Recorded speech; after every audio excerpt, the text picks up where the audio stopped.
hurts. আমার সুগারটা কন্ট্রোলই হচ্ছে না। কিছুই তো ভালো লাগে না। উফ, মাথা ব্যথা। এত ঘন ঘন জ্বর কেন?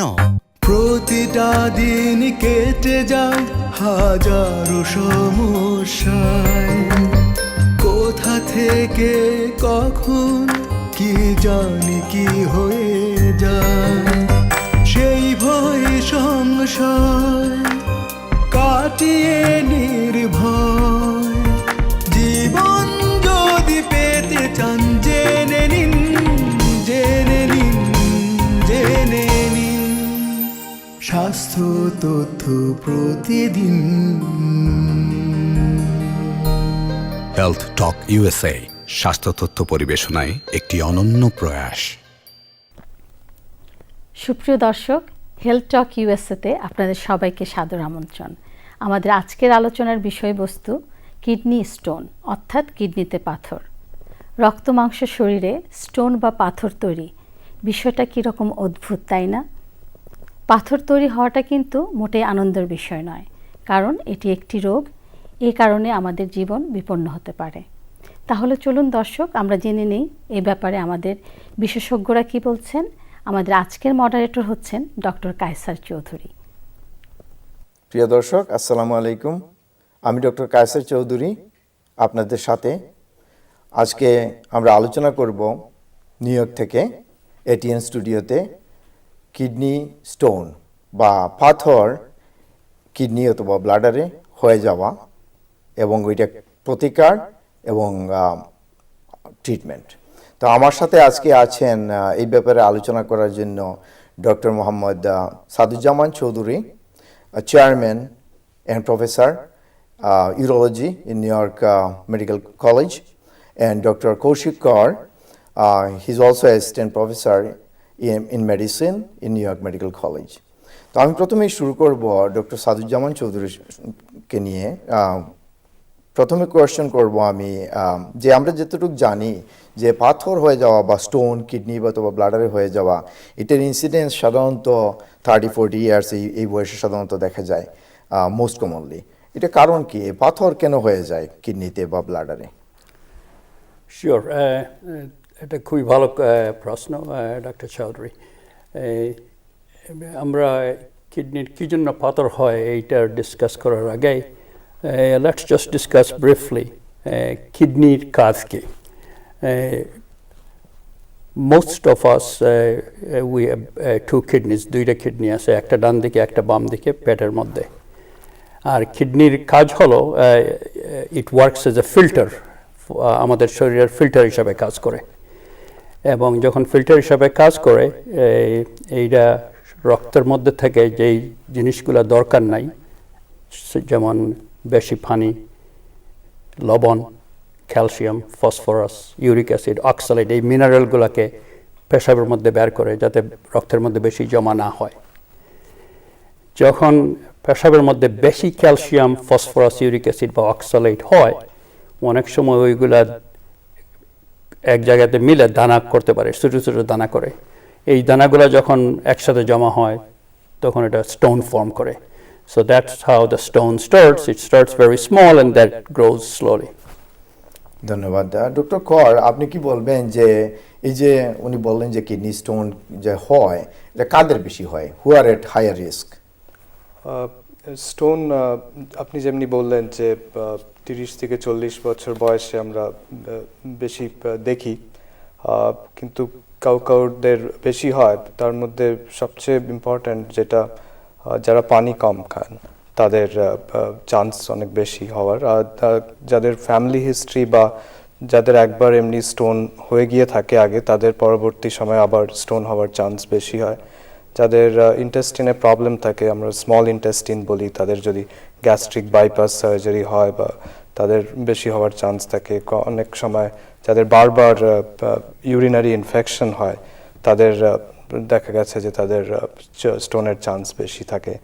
আবার যাদের স্পাইনাল কর্ডের ইনজুরি আছে বা যারা রেগুলার পেছাপে যাদের প্রবলেম আছে, তাদের আবার স্টোন হওয়ার চান্স বেশি, ভয়েডিং প্রবলেম। আর আবার কিছু কিছু মেডিকেল কন্ডিশন আছে যেটা আমি আরও পরে ডিসকাস করব, but high blood pressure, diabetes, এগুলো এদের দেখা গেছে যে স্টোন এদের বেশি হয় যাদের গাউট আছে। বাট আবার বলবো যে যারা জল কম খান তাদের ডেফিনেটলি বেশি দেখা যায়। তো ডক্টর চৌধুরী, আপনি কি এখানে বলবেন যে উনি উল্লেখ করলেন যে যারা কম হাইড্রেশন যাদের কম হয় বা ফ্লুইড কম খায়, তো এখানে ডায়েটের সাথে সম্পর্ক, খাবার দাবারের সাথে সম্পর্ক কীরকম? যারা হাই রিস্ক অথবা যাদের আগে স্টোন হয়ে গেছে, কোন ধরনের খাবার খেলে ওদের chances R more to get A stone again? Sure. So যদি কারোর যদি ক্যালসিয়াম স্টোন হয়ে থাকে আগে, ওদের মানে যদি ডায়েট যদি is very rich in calcium, কেউ যদি বেশি দুধ খায় বা দুধ জাতীয় জিনিস যেমন আইসক্রিম, ইয়োগার্ট, এগুলো যদি বেশি খায়, এগুলো diet very rich in calcium, they are at more at risk. People who have oxalate stone, যাদের oxalate stone আছে, oxalate is a mineral which also forms a stone, যাদের oxalate stone হয় তারা যদি বেশি শাক খায়, আমরা অনেকে বেশি শাক খাই, ওরা থেকে হইতে পারে চকলেট, কফি, টি, এগুলোতে অনেক অক্সালেট আছে, ওইগুলোর থেকে স্টোন ফর্ম হইতে পারে। ইউরিক অ্যাসিড স্টোন সাধারণত হয় যারা বেশি মাংস খায়। মাংস খাইলে ওইটা that turns from purine into uric acid, আর ইউরিক অ্যাসিডটা যখন প্রস্রাবে গিয়ে ইউরিক অ্যাসিড স্টোন ফর্ম করতে পারে। সো ডিপেন্ডিং অন কী ধরনের স্টোন আছে, ওই জন্য ডায়েটটা, ক্যালসিয়াম হলে ক্যালসিয়াম রিচ ডায়েট কম খাওয়া দরকার, অক্সালেট স্টোন হলে অক্সালেট রিচ ডায়েট কম খাওয়া দরকার, ইউরিক অ্যাসিড স্টোন হইলে মাংসের জাতীয় জিনিস কম খাওয়া দরকার। এখানে কি আমি সল্ট এবং হাই প্রোটিন ডায়েট তো বললেনই আপনি, যারা মাংস বেশি খায়, ইউরিক অ্যাসিড, এখানে সল্টের কি কোনো রোল আছে স্টোনের সাথে? সল্টের রোল হলো আমরা যদি বেশি সল্ট খাই তাইলে সল্টের বদলা ক্যালসিয়ামটা ইউরিনে এক্সক্রিট হয়, এবং ক্যালসিয়াম হইল one of the main thing যেটা স্টোন ফর্ম করে। সুতরাং বেশি সল্ট খাইলে ক্যালসিয়াম স্টোন হইতে পারে। This is the role. ধন্যবাদ। ডক্টর কর, আপনি কি আগে মেনশন করেছিলেন যে অনেক মেডিকেল কন্ডিশন, তো আপনি কি একটু কাইন্ডলি বলবেন যে কোন কোন মেডিকেল কন্ডিশনে রিস্ক বেশি স্টোন হওয়ার? হ্যাঁ, আর প্রথম হচ্ছে গিয়ে হাইপার টেনশন, যেটা উচ্চ রক্তচাপ, সেটা খুব কমন কোনো জায়গায়।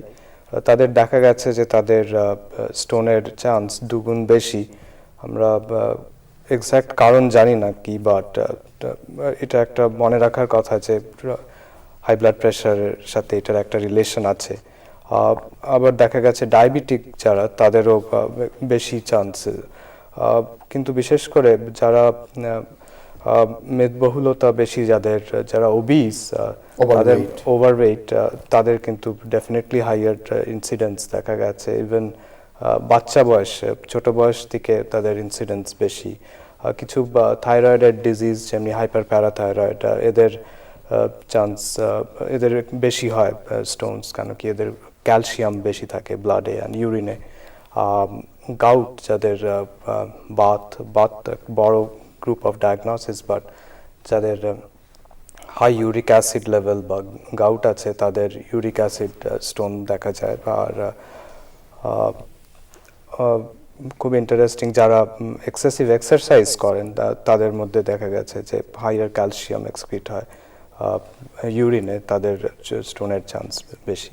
এক্সেসিভ করলে তো কোনো কিছু এক্সেসিভ করা ভালো না। এক্সেসিভ মোস্টলি এটা যারা ম্যারাথন দৌড়ান বা খুব এক্সেসিভ স্ট্রেনুয়াস কাজ করেন, ফ্লুইড এত পরিমাণ খান না হয়তো হইতে পারে। অ্যাকচুয়ালি আমি ডক্টর চৌধুরীর সাথে এটা নিয়ে কথা বলেছি, উনিও এটাই সাসপেক্ট করেন যে প্রবাবলি ওনারা শুধু ফ্লুইড খান, কিন্তু হয়তো ফ্লুইডের সাথে ইলেকট্রোলাইট যদি না নেওয়া হয় তাহলে চান্স অফ স্টোন প্রেসিপিটেট করে। ইলেকট্রোলাইট বলতে আপনি সোডিয়াম, হ্যাঁ, ইনটেক, এগুলো বেশি খেলেও খারাপ, আবার বেশি কম খেলেও খারাপ, পরিমাণ মতো খেতে হবে।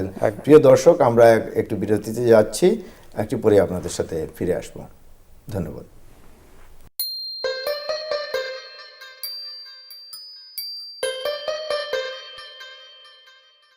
Mom, my throat hurts. আমার সুগারটা কন্ট্রোলই হচ্ছে না। কিছুই তো ভালো লাগে না। উফ, মাথা ব্যথা। এত ঘন ঘন জ্বর কেন?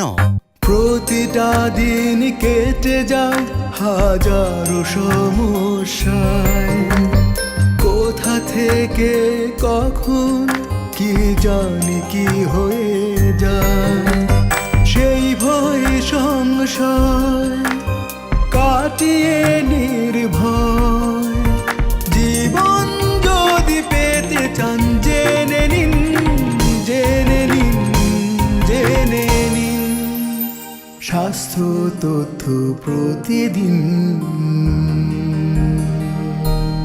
হেলথ টক ইউএসএ স্বাস্থ্য তথ্য পরিবেশনায় একটি অনন্য প্রয়াস। প্রিয় দর্শক, আবার ফিরে এলাম। আমরা যেটা আলাপ করছিলাম কিডনি স্টোন নিয়ে। তো ডক্টর চৌধুরী, কিডনি স্টোনের টাইপ এবং এই টাইপ জানা একজন রোগীর জন্য কতটুকু দরকারি? খুবই দরকারি। সবচেয়ে কমন স্টোন হলো ক্যালসিয়াম অক্সালেট।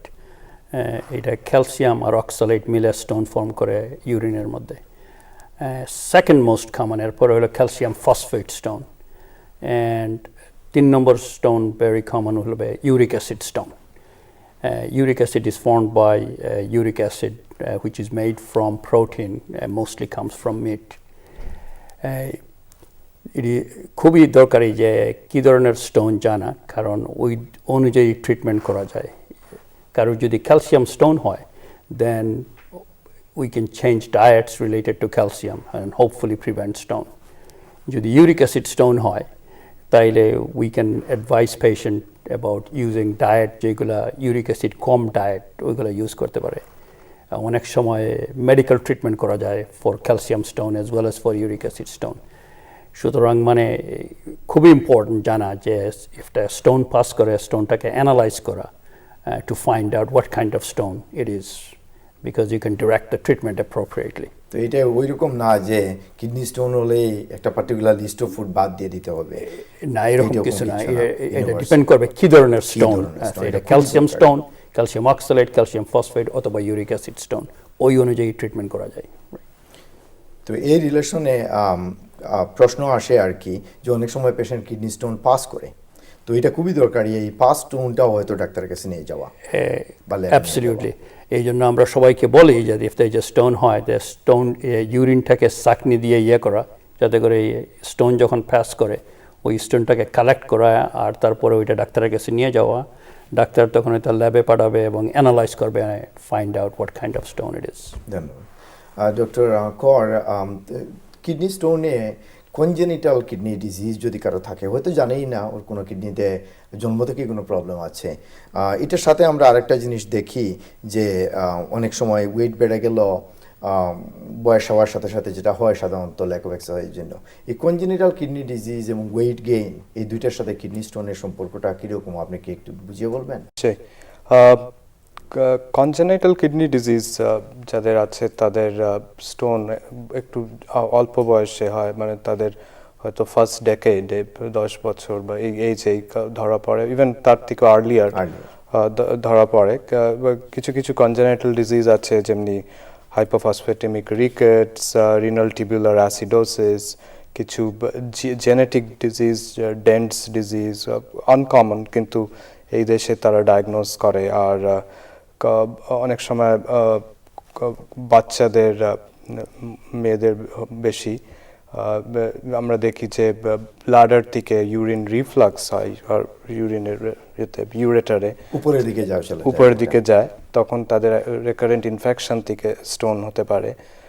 তো এদের ইউরোলজিস্টদের দিয়ে ইভ্যালুয়েশন করানো দরকার, আর এদের যদি কোনো কিছু কারেক্ট করানো যেতে পারে, তাহলে এদের প্যাথোলজিকে বা অ্যানাটমিক প্যাথোলজিকে কারেক্ট করা যায়।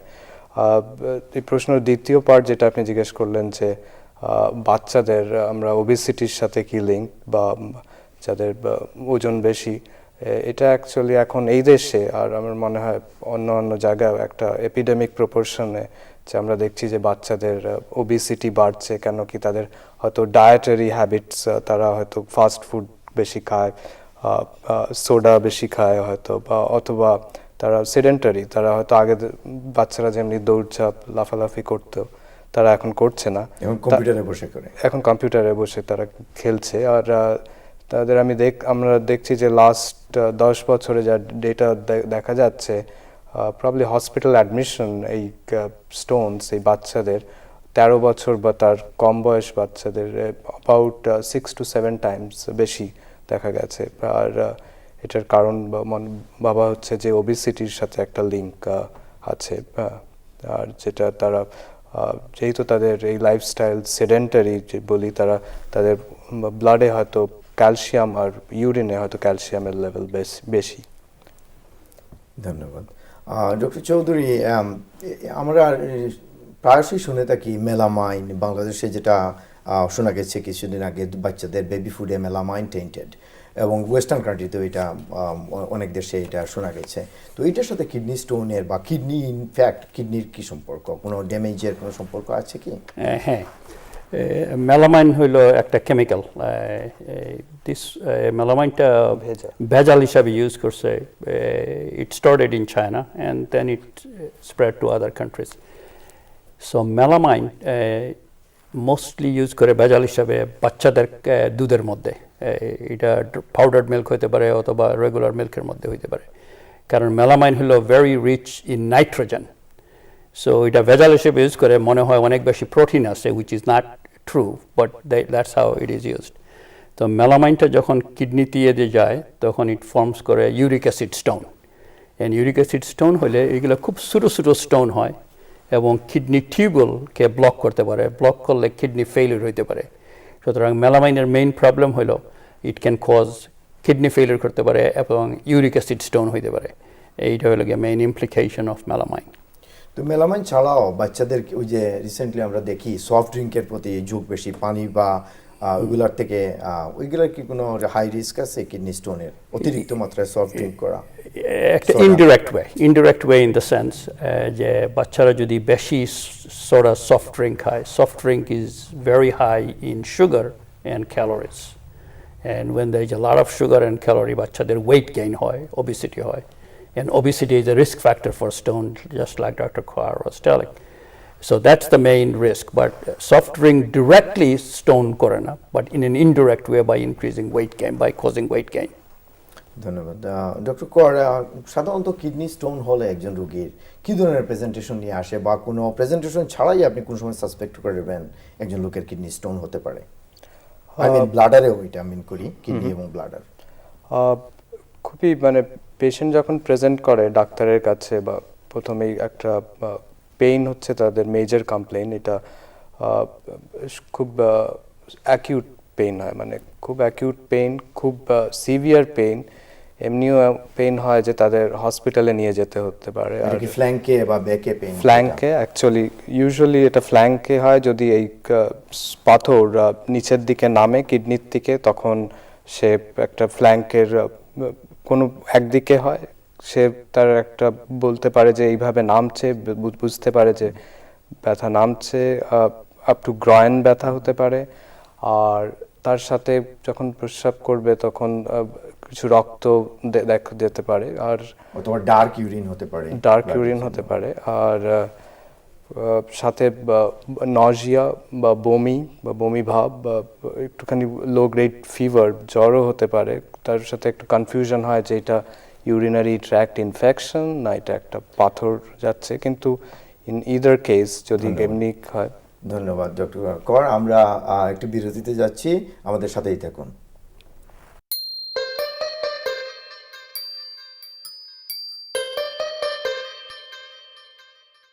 Mom, my throat hurts. আমার সুগারটা কন্ট্রোলই হচ্ছে না। কিছুই তো ভালো লাগে না। উফ, মাথা ব্যথা। এত ঘন ঘন জ্বর কেন? প্রতিটা দিন কেটে যায় হাজারো সমস্যায়, কোথা থেকে কখন কি জানি কি হয়ে যায়, সেই ভয় সংশয় কাটিয়ে নির্ভয় জীবন যদি পেতে চান, জেনে নিন, জেনে নিন, জেনে নিন স্বাস্থ্য তথ্য প্রতিদিন। হেলথ টক ইউএসএ স্বাস্থ্য তথ্য পরিবেশনায় একটি অনন্য প্রয়াস। দর্শক, আবার ফিরে এলাম। আমরা কিডনি স্টোন নিয়ে আলাপ করছিলাম। ডক্টর চৌধুরী, যে কিডনি স্টোনের যে ওয়ার্কআপ, আমরা কি ধরনের ওয়ার্কআপ সাধারণত একজন রোগীকে করি? হ্যাঁ, এই প্রশ্ন হলো মানে পেশেন্ট যখন আসে কিডনিতে স্টোন নিয়ে কী ধরনের পরীক্ষা করা দরকার। সাধারণত যদি অ্যাকিউট পেইন হয় পেশেন্ট হয়তো ইমার্জেন্সি রুমে যেতে পারে, যদি বেশি পেইন না হয় হয়তো ডাক্তারের অফিসে হয়তো দেখতে পারে। সো এইগুলো টেস্ট করা হয়। এক নম্বর হলো গিয়ে ইউরিন টেস্ট। ইউরিন টেস্টে ইউরিন পরীক্ষা করে আমরা দেখতেছি ইউরিনের মধ্যে কোনো রক্ত আছে কিনা। Most Stones will have blood in the urine. খুব কমন হইল গিয়ে মাইক্রোস্কোপিক ব্লাড, হয়তো খালি চোখে না দেখা যেতে পারে কিন্তু মানে মাইক্রোস্কোপে দেখলে ব্লাড দেখা যাবে। যখন পেশেন্টের পেইন থাকে এবং ইউরিনের মধ্যে ব্লাড থাকে না তখন we look for other diseases such as if the right side we might think of appendicitis or diverticulitis on the left side. So blood in the urine is a very important thing. Most patients যখন kidney stone হয় তাদের blood আছে ইউরিনের মধ্যে, এটা খুবই important, খুবই important, সহজ। আমরাও দেখি মানে কিডনিতে কোনো ইনফেকশন আছে কিনা। অনেক সময় স্টোন থাকলে কিডনিতে ইনফেকশন থাকতে পারে, ইনফেকশন থাকলে হয়তো অ্যান্টিবায়োটিকের দরকার হইতে পারে ওদের। আমরা একটা ব্লাড টেস্ট করি অ্যান্ড ব্লাড টেস্ট করে দেখা যায় যে ব্লাডের মধ্যে calcium level, phosphorus level, uric acid level কত আছে, কারণ এইগুলা স্টোন ফর্ম করে। যাদের ব্লাডের ক্যালসিয়াম বা ফসফরাস বা ইউরিক অ্যাসিড বেশি থাকে তাদের স্টোন হওয়ার চান্স বেশি, তো ওইটা আমরা পরীক্ষা করি। আমরা সিবিসি মানে ব্লাড কাউন্ট করা হয় দেখার জন্য কোনো ইনফেকশনের আছে কিনা। কিন্তু মোস্ট ইম্পর্টেন্ট টেস্ট হইল কিডনি স্টোনের জন্য is a CAT scan. Is a CAT scan without the dye, এবং ক্যাট স্ক্যান বলবে স্টোন আছে কিনা, আর স্টোন থাকলে একটা বা মোর দ্যান একটা স্টোন আছে কিনা, কোথায় আছে স্টোন কোনো ব্লক করতেছে কিনা কিডনিকে। So CAT scan will give you a lot of the answers which we need. তো এখানে একটা প্রশ্ন আমি আপনাকে করতে চাই। এখন মনে করেন একজন রোগী আসলো, তেমন কোনো সিমটম নেই, দেখা গেল ইউরিনে একটু ব্লাড আছে, ডাক্তার হয়তো ক্যাট স্ক্যান করলেন, দেখলেন স্টোন, তো পুরো অ্যাসিমটোমেটিক স্টোন, একটা বা দুইটা বা মোর দেন ওয়ান থাকলেও কোনো সিমটম নাই, কোনো অবস্ট্রাকশনও নাই, এইটাকে আমরা অনেক সময় বলি সাইলেন্ট স্টোন। এটার পিছনে কি কোনো ট্রিটমেন্টের দরকার আছে? এটা নির্ভর করে কত বড় স্টোন এবং স্টোনটা কোথায় আছে এবং স্টোনটা মানে কিডনিকে কোনো ব্লক করতেছে কিনা। তো স্টোনটা যদি থাকে ইউরেটার মানে ওই যে টিউব যেটা ইউরিন ক্যারি করে from the kidney to the bladder, ওই সব স্টোন ট্রিটমেন্ট করা দরকার, কারণ eventually it will problem create করবে কিডনিতে। হ্যাঁ, যদি কিডনিতে যদি ছোটো স্টোন থাকে এবং কিডনিতে যদি ব্লক না করে আর কোনো অসুবিধা না থাকে, ট্রিটমেন্ট করার দরকার নাই, ফলো আপ করতে হবে just to make sure that স্টোনটা আস্তে আস্তে বড় যাতে না হয়। এগুলো সাধারণত জাস্ট এ প্লেন এক্সরে করে করা যায়। দিস ওয়ান কিডনির যদি বড় স্টোন হয় আর যদি ইভেন কোনো সিমটম নাও থাকে তাদের ট্রিটমেন্ট করা দরকার, কারণ ওইগুলা ইভেনচুয়ালি প্রবলেম করবে, সমস্যা করবে। This one. ডক্টর কর, আপনি কি বলবেন সংক্ষেপে যে মেডিকেল ট্রিটমেন্ট কিডনি স্টোনের, কী ধরনের মেডিকেল ট্রিটমেন্ট, কোনো ওষুধ দেওয়া যায় কি না? কিডনি স্টোনের পেইনে তো ডেফিনেটলি পেইন মেডিসিন, এটা ছাড়াও আর কি কোনো ট্রিটমেন্ট ওষুধ দেওয়া যায় কিডনি স্টোনের জন্য এবং এটা প্রিভেনশনের জন্য? যখন কিডনি স্টোন অ্যাকিউটলি প্রেজেন্ট করছে ডেফিনেটলি তখন আপনাকে ব্যথার ওষুধ দিতে হবে। আর দ্বিতীয় হচ্ছে যে যেমন ডক্টর চৌধুরী বললেন যে যদি আপনি ইনফেকশন সাসপেক্ট করেন, ইউরিন টেস্ট করে দেখা যায় যদি ইনফেকশন আছে তাহলে ওদের অ্যান্টিবায়োটিক্স দিতে হবে। স্টোন পাস করাবার জন্য কিছু মেডিসিন আছে যেগুলো দেওয়া যায়।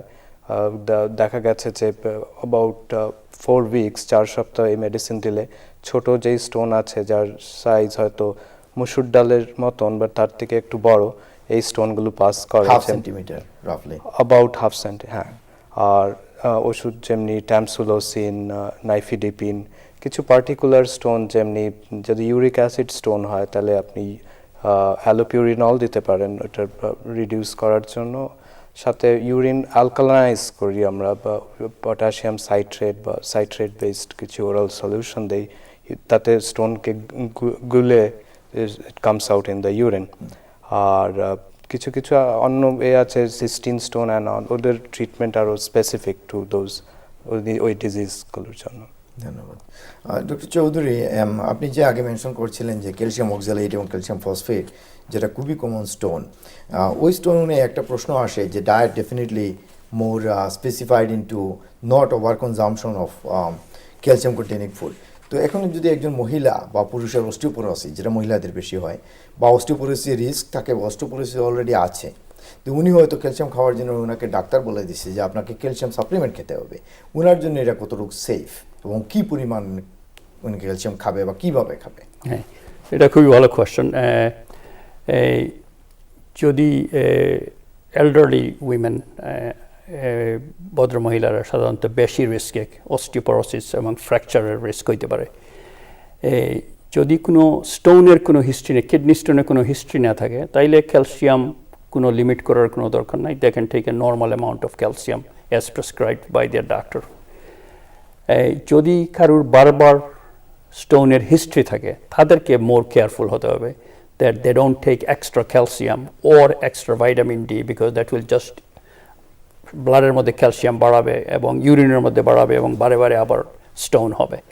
সো যদি নর্মাল ক্যালসিয়াম থাকে, আগে কোনো স্টোনের হিস্ট্রি না থাকে, তাদের কোনো অসুবিধা নাই।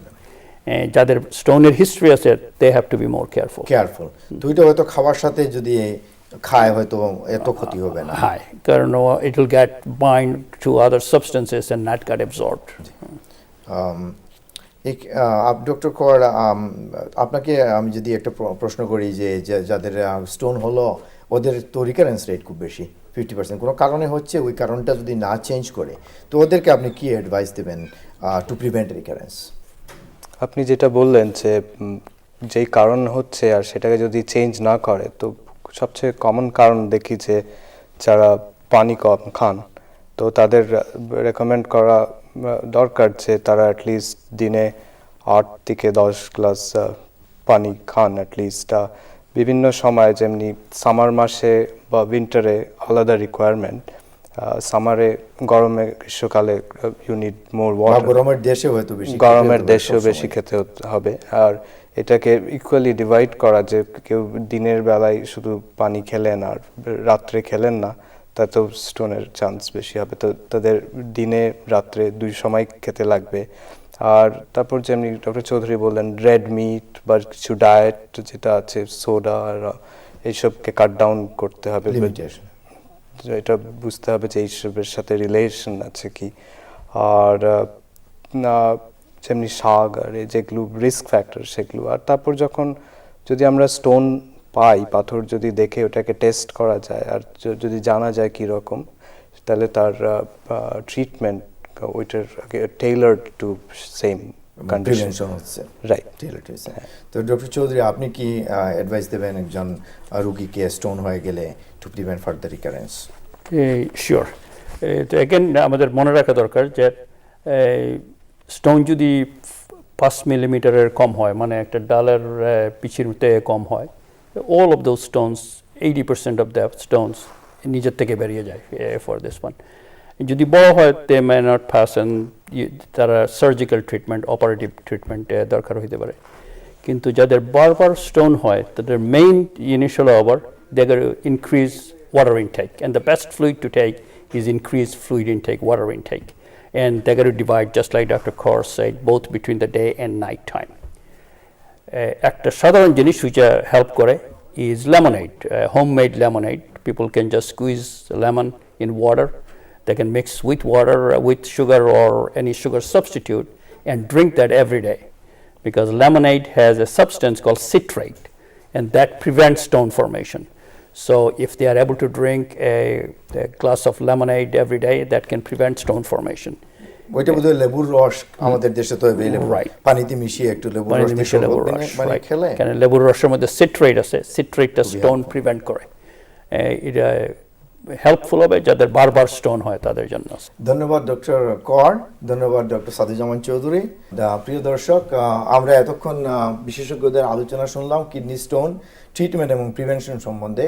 তো টেক হোম পয়েন্ট ইজ, আমাদেরকে পানি বেশি খেতে হবে। অনেকে আমরা পানি খেতে চাই না, কোনো অসুবিধা নাই, একটু লেবুর রস মিশিয়ে পানি খাবেন আর ডাক্তারের পরামর্শ অনুযায়ী চলবেন আর ফলো আপ করবেন ঠিকমতো ডাক্তারের সাথে। ধন্যবাদ, আজকে এ পর্যন্তই, আবার দেখা হবে। প্রিয় দর্শক, এতক্ষণ আমরা কিডনি স্টোনের উপর বিস্তারিত আলোচনা শুনলাম।